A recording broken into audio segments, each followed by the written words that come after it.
streaming also.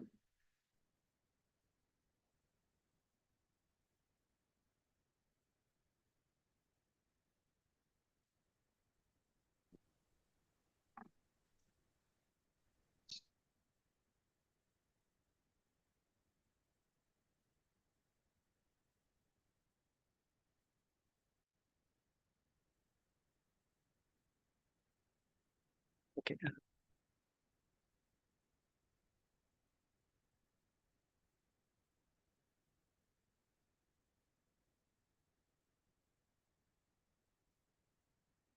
Get started.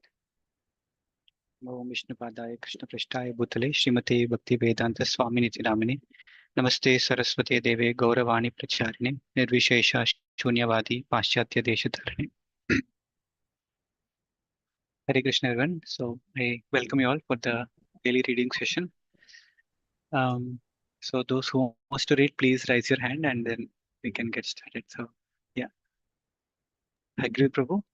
Yeah, Hare Krishna Prabhu. Prabhu, where any Prabhu? Dr. Singh, right? From there? Yeah.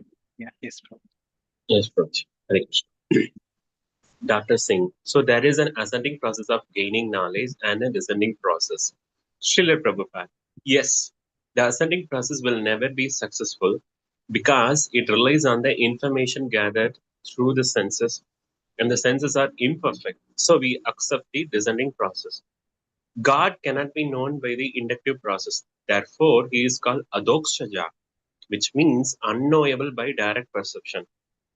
The scientists say there is no God because they are trying to understand him by direct perception. But he is Adokshaja. Therefore, the scientists are ignorant of God because they are missing the method of knowing him. In order to understand transcendental science, one must approach a bona fide spiritual master, hear from him submissively, and render service to him. Lord Krishna explains that in the Bhagavad Gita 4.34, Tat Vidhi Pranipadena Pariprashnena Sevaya. My Guru Maharaj once said, the modern world is a society of the cheaters and the cheated. Unfortunately, the cheated are eulogizing the cheaters, and the small cheaters are worshipping the great cheaters. Suppose a flock of asses, flock of asses comes and eulogize me, saying, "Oh, you are Jahat Guru. What is the value of their praise?" But if a gentleman or learned man gives praise, his words have some value. Generally, however, the person who are praising and those who are being praised are both ignorant. As the Vedas put in, samstutaha purushaha pashuhu. A big animal is being praised by a small animal. Thank you, Prabhu. Yeah, so here in continuation, so here the stress is mentioned given on the descending process. So because yeah, it is coming directly from the bona fide sources. So why descending process is more important? Because the Lord is not, we cannot understand Lord by our sensual understanding or by using our imperfect senses. So here Lord is termed as Adokshaja.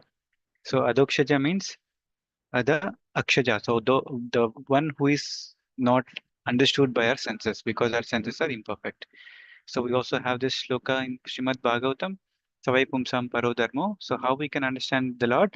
Yato Bhaktir Adokshaje. So when we do the devotional service to the Lord, so that is how we can understand that Lord who is beyond our sense perception. So since scientists are trying to do by their senses and the apparatus, again, what are the apparatus we are creating? So we have to use our imperfect senses. So in that sense, we cannot really understand the Supreme Lord. So Prabhupada is referring to the important shloka, one of the important shlokas, which is talking about how we need to understand this spiritual knowledge. So one must approach the bona fide spiritual master. So it's not like anyone and everyone.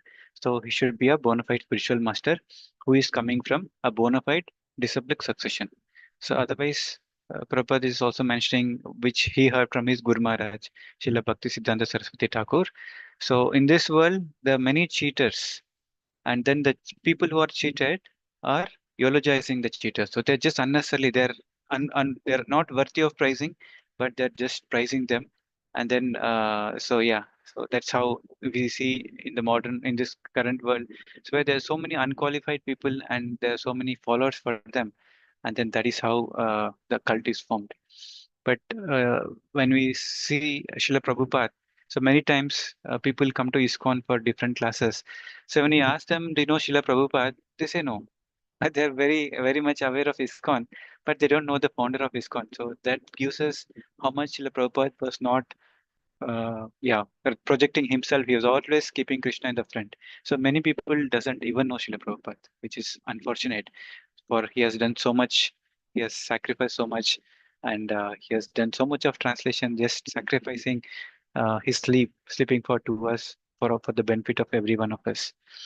So this kind of cheaters, when the cheated are praising the cheaters, so Prabhupada is mentioning, referring to the Vedic line, which is talking about samstutaha purusha pashuhu. So a big animal is being praised by a small animal. So we should be really careful and we should really approach a bona fide spiritual master. So that is when we actually understand the spiritual science. Okay. So Maniam Mataji, would you like to continue, please? Hare Krishna, Dandavat Pranam. Hare Krishna, Dandavat Pranam. Compassion, Srila Prabhupada. And the law is cheating. Medical science is cheating and the government is cheating. Top government officials are charged with taking bribes. If the government takes bribes and the constable takes bribes, and then where is the good society? People elect the leaders who promises them happiness. But since that happiness is Maya or illusion, he can never deliver it. And society simply becomes filled with cheaters, since people are actually after this illusory happiness. However, they continue to elect such unscrupulous leaders time and time again. Yeah, The we'll position of just stop here, Mataji, and we can continue after we discuss this.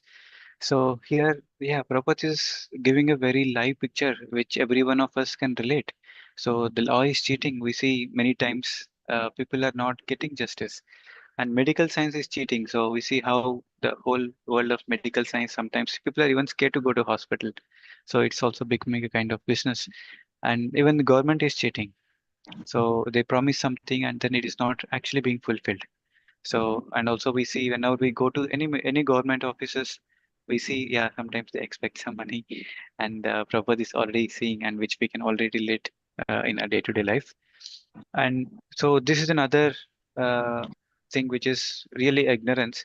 So people elect a leader who promises them happiness, and then it's never delivered, or at least they're not satisfied. So Prabhupada is giving the reason. So people are actually looking for illusory happiness, and because they're looking for illusory happiness, so they're also electing the leader, so who is actually giving them this kind of false promises, and they're getting attracted to it, just like a fish is attracted to the bait and then goes and catches and get caught. So this is how we're all electing the leaders, looking for some easy enjoyment, or looking for some free money, and then yeah, we really feel okay, they have betrayed us, and still we go to the same situation. So we look for leaders who can help us in our sense enjoyment, which is not directed to the eternal happiness. We can continue, Mataji. the position of a Vaishnava is to take compassion on all these ignorant people. The great Vaishnava, Prahlada Maharaj, once prayed to the Lord, "My Lord, as far as I am concerned, I have no problems. My consciousness is always absorbed in you, your very powerful transcendental activities, and therefore I have understood things clearly. But I am deeply concerned for these rascals who are engaged in activities for illusory happiness." A Vaishnava thinks only about how people can become happy. He knows that they are vainly searching after something that will never come to be. For 50 or 60 years, people search after illusory happiness, but then they must die without completing the work and without knowing what will happen after death. Actually, their position is like that of an animal, because an animal also does not know what happens to him after death. The animal does not know the value of life, nor why he was come here. By the influence of Maya, he simply eats, sleeps, mates, defends, and dies. That's all. Throughout their lives, the ignorant animals and the animalistic men greatly endeavored to do these five things only: eat, sleep, mate, defend, and die. Therefore, the business of a Vaishnava is to instruct people that God exists, that we are His servants, and that we can enjoy an eternally blissful life serving Him and developing our love for Him. Thank you, Mataji. Yeah, so we see the beautiful instruction of Prahlad Maharaj. So Nashing Chaturdasi is also coming. So we are hearing from Prahlad Maharaj. So here, such a beautiful statement which Prahlad Maharaj is giving here. So my consciousness is always absorbed in powerful transcendental activities of the Lord. Therefore, I have understood things clearly. So we all, yeah, before we came to Krishna consciousness, we're also in the state of, yeah, completely focusing on ignorance and sense gratification. So by the mercy of Srila Prabhupada and his movement, so we're getting this powerful knowledge, and we're reading such a nice statement from Srila Prabhupada. So with this statements, we should be having better understanding compared to what we had before on our life and purpose of life. So what is the best way to understand things more clearly? So when we engage ourselves, when we're completely absorbed in Krishna consciousness by performing devotional activities. So and also the mood of Vaishnava is mentioned here. So Prahlad Maharaj is he's not concerned about himself, rather he's deeply concerned about those who are completely engaged in illusory happiness. So the whole life they're completely engaged in, like Prabhupada is mentioning further, eating, sleeping, mating, defending, and then dying. So what happens after death? They're not at all concerned about it. They're not even taking a moment to think about it.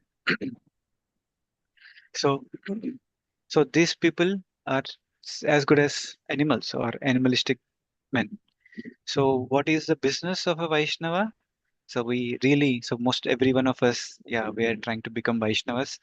So Prabhupada is also mentioning, like Prahlad Maharaj has instructed. So the business of a Vaishnava is to instruct people that God exists. So we are understanding now. We are getting benefited because of this knowledge. We are trying to practice Krishna consciousness, chanting, reading, and then going to temple, doing some seva there for the Lord. So now we understand and we are convinced. So we should also be compassionate for other people. So that's what the title starts for this section, and help others also to understand that there is God. So make them understand the purpose of human life, and then help them to develop love for Krishna. So that's such a nice statement. Parvati Mataji, would like to continue, please? Yes, Prabhu. Hare Krishna. Hare Krishna. Beyond the cage. Dr. Singh, but doesn't the living entity need matter as long as he is in material nature? Srila Prabhupada. No, the living entity is purely spiritual. Therefore, he does not require matter. Because his thinking is diseased, however, he believes he does. The conditioned living entity is like a drunkard who doesn't require drinking, but who nevertheless thinks, without drinking, I shall die. This is called Maya or illusion. Is it true that if a drunkard doesn't get his drink, he will die? Dr. Singh, no. But if a man does not eat, he will die. Srila Prabhupada, that's also not a fact. Last night we were discussing Raghunatha Dasa Goswami. In his later life, he almost completely abstained from eating and sleeping. He would drink only a little buttermilk every 3 or 4 days, and he worked 22 hours a day, sleeping 2 or 3. And some days he did not sleep at all. So you may ask, how could he survive?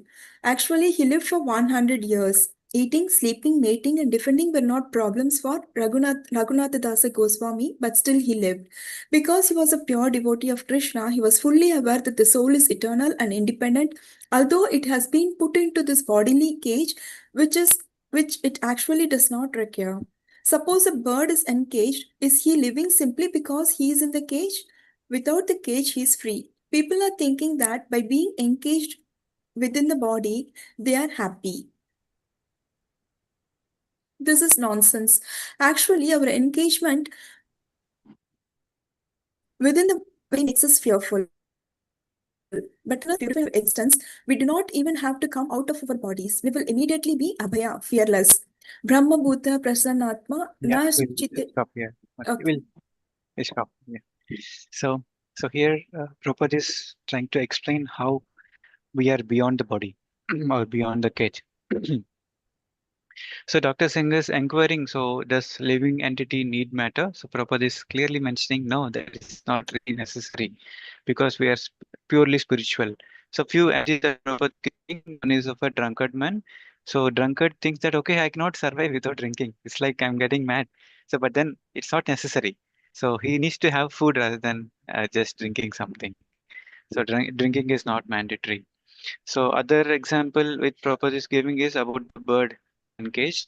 So bird, the cage is not necessary for the bird. If the bird is thinking that I'm only surviving because of a cage, then it is ignorance.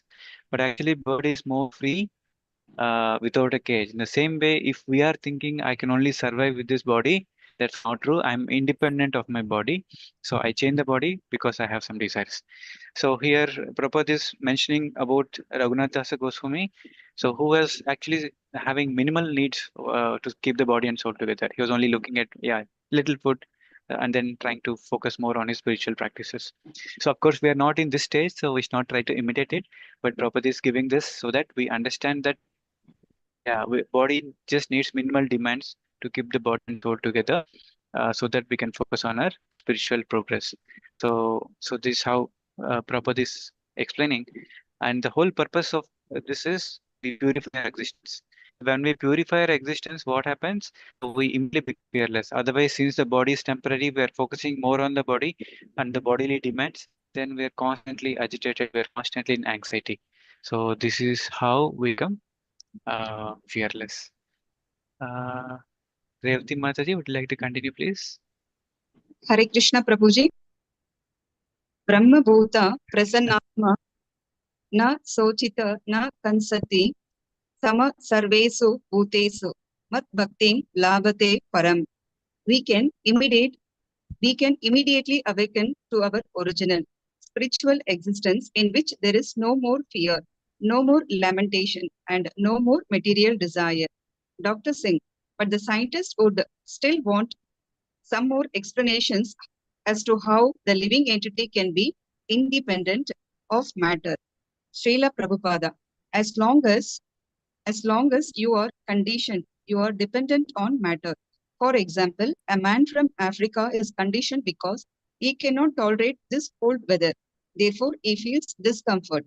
But there are many people here gesturing towards children playing on the beach who are not affected by the cold. The ability to tolerate is simply a question of conditioning. Shall I continue, Prabhuji? Yes, Mataji. We'll continue till the end of this paragraph. When you are conditioned, you think in terms of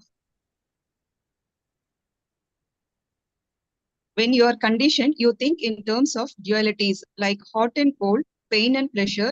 But when you are liberated, you have no such conditioned thoughts. Spiritual life means to become unconditioned, to come to the Brahma Bhuta stage. That is the perfection of life. Being conditioned means that although the living entity is